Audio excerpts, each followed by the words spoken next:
Hello, everybody. Welcome to the Adventures of a Flying Ham. In this video, we explore the wonderful world of DMR.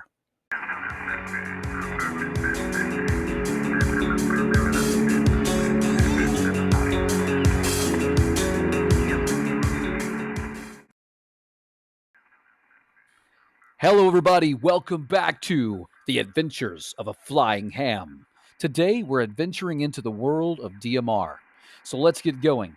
First of all, I guess we better start out with what is DMR?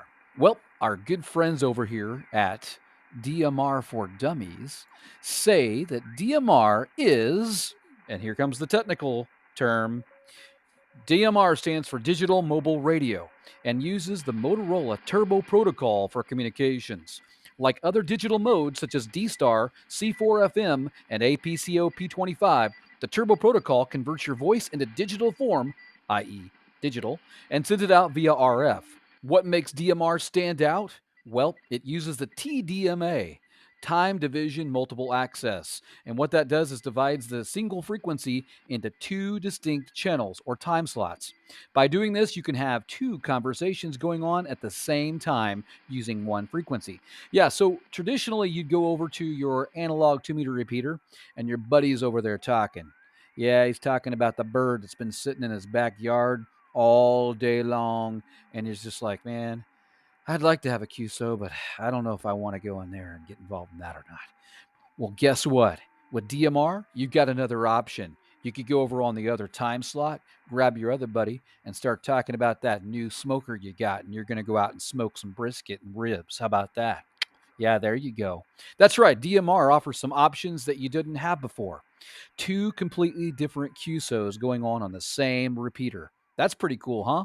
So let's talk about how to get involved in this wonderful thing. Well, first of all, you're going to need to go get yourself what is called a DMR ID. To do so, you go over here to this website called radioid.net/account/register, and it should get you on to this page. It looks like this.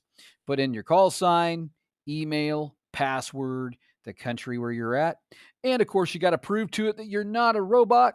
Click create account. What they're going to do is ask you for a way to prove that you are actually an amateur radio operator by sending a copy of your amateur radio license via email.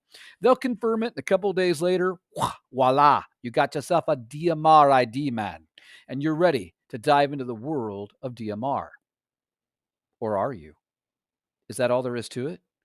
What else? Well, there's a couple more things you got to do, man. So you got to slow down just a bit.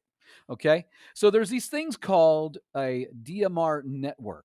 And the one we're going to be discussing today is Brandmeister. I know that's kind of a strange term for most of us, isn't it? It's become a normal conversation for me. But when I first heard Brandmeister, what's that? It is a DMR network. There's also TGIF, and I spend time on that network as well. But in this series of videos, we're going to specifically talk about how to get on the Brandmeister network. Okay. So you've already got your DMR ID, right? You go over to brandmeister.network over here and you tell it you want to register. Enter your call sign, your email address. For today's demonstration, all you need is a personal user account, a security password of your choice. Prove you're not spam. Click register. There you go. All right. You've got yourself a DMR ID and you've got yourself register with Brandmeister. You're ready to dive into the network and yap up a storm, aren't you? Well, don't you need a radio? Yeah, you do. Oh, we'll discuss that in part 2 of Diving into DMR. Thank you for joining me. We'll see you later.